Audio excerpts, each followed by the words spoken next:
Developing news, new debate over abortion in Colorado today. Proposition 89 would put abortion laws in the state constitution and require government health insurance programs to cover the cost of an abortion. Some rallied in support of the initiative outside of City Hall in Colorado Springs today.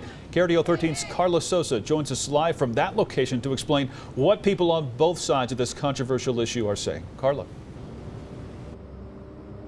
It's a lot calmer and quiet here at City Hall, but earlier today, these steps were filled with protesters.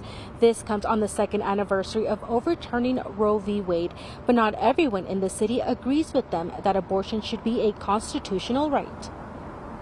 Roe v. Wade is here to stay. Yeah! We're so happy to see that our word has gotten out and that people do care. You know, if people didn't care, they wouldn't have shown up today. Natalia Burrell is one of the organizers in support of Proposition 89. It's something that we can vote to put into place to kind of restore that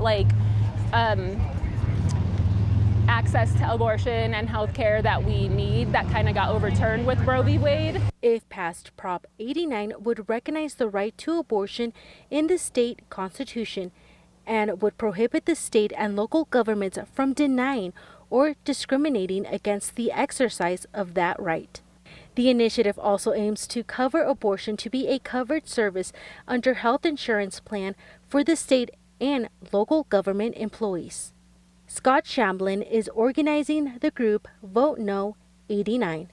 He says he's already receiving support since starting this group. I've talked to libertarians, I've talked to Republicans, I've even talked to registered Democrats, and they're all on board with stopping Proposition 89. Shamblin argues that the language in the initiative is too vague and petitioners have another motive. I honestly think it's kind of pathetic of the proponents that they're lying to the voters of Colorado.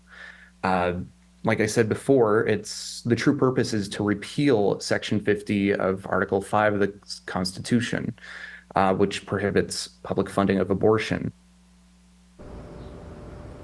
In November, we'll find out what Colorado voters want. Reporting live in Colorado Springs, Carla Sosa, KRDO 13.